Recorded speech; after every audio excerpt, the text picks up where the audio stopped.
सानथामनि मेहेरगोनां हाबाफारिजों 22थि देवल फोरबो खुंफुंदों बागानपारायाव। बाक्सा जिल्लानि बागानपारा मिलन सुबायाव मार्च दाननि 17, 18 आरो 19 खालाराव सानथामनि बायदि मेहेरगोनां हाबाफारिखौ लानानै 22थि बागानपारा आन्चलिक देवल फोरबोखौ खुंफुंदों।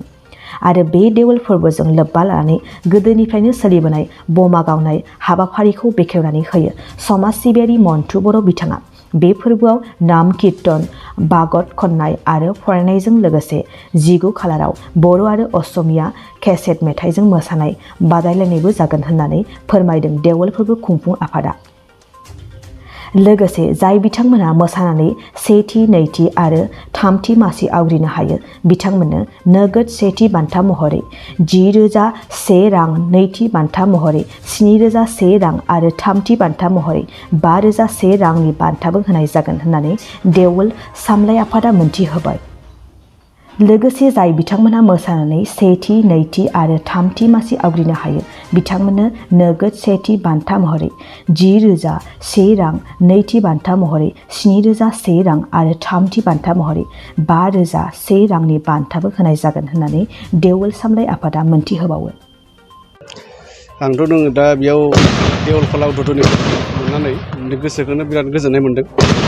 आरो लोगोसेनो गासै देवल फलाजों लोगोसेनो जनजाति आरो जातिखौ एखे उत्सव बा एक नाजानो सानदों आरो आन्चलिक मिलन सुबा हाबाफारि लानानै राजाखौथ' आंनो बे देवल फुजानि लोगोसेनो गासै जाति जनजाति गासै जातिखौनो आं खावलायनो सानो जे मोनसे उत्सव जानायाव बयबो जगाजग खालामो आरो मोजाङै मोजां गोजोनै थानो हायो बेखौनो आं सानो।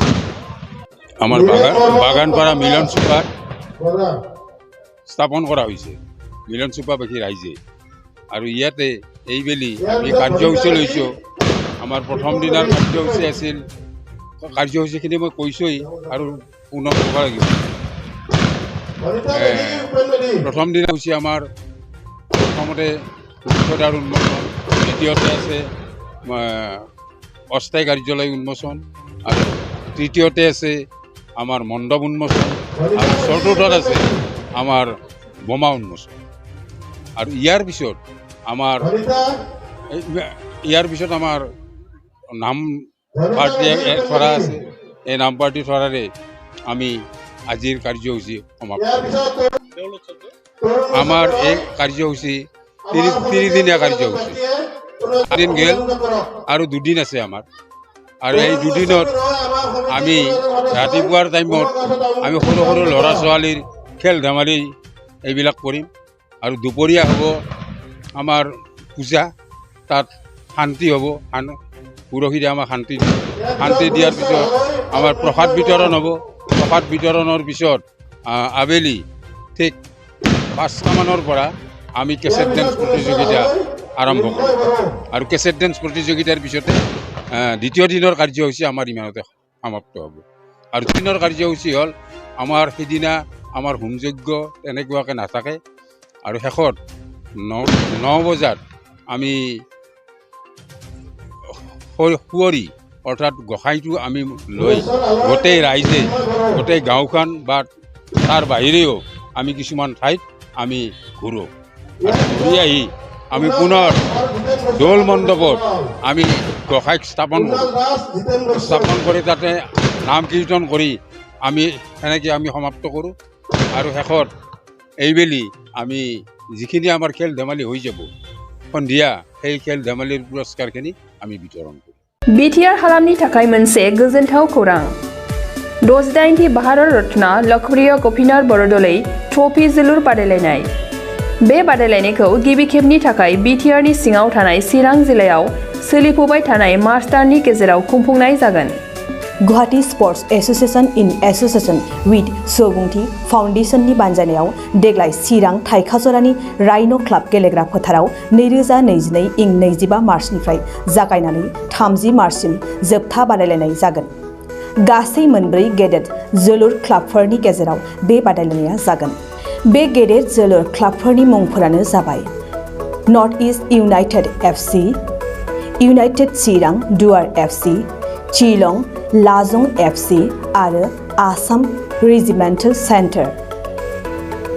बादायलायनायनि सम खाना होखानाय बादियै 25 मार्च खालि नर्थ इस्ट इउनाइटेड FC आरो इउनाइटेड चिरां दुवार FC, 26 मार्च खालि शिलं लाजं FC आरो आसाम रेजिमेन्टेल सेन्टार, 27 मार्च खालि नर्थ इस्ट इउनाइटेड FC आरो आसाम रेजिमेन्टेल सेन्टार, 28 मार्च खालि इउनाइटेड चिरां दुवार FC आरो शिलं लाजं FC, 29 मार्च खालि आसाम रेजिमेन्टेल सेन्टार आरो इउनाइटेड चिरां दुवार FC, 30 मार्च खालि नर्थ इस्ट इउनाइटेड FC आरो शिलं लाजं FC नि गेजेराव बे बादायलायनाया जागोन।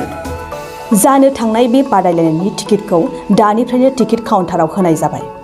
नायनो गोसो गुदुं एबा जोलुर बादायलायनायखौ मोजां मोनग्रा सुबुंफोरा थाबैनो टिकेटनि थाखाय 9547461257 जानबुं नम्बराव जगाजग खालामहरनो हागोन एबा बुकिं खालामहरनो हागोन।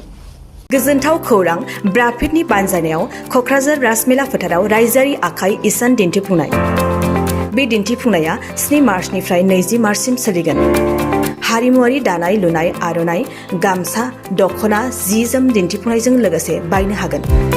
गोसो गुदुं बिथांमोनहा क'क्राझार राजमेला फोथाराव फैनानै गोनांथि जानाय आर'नाइ, गामसा, दख'ना, मुवा बेसाद आरो जि-जोमफोरखौ बायफैनो हागोन।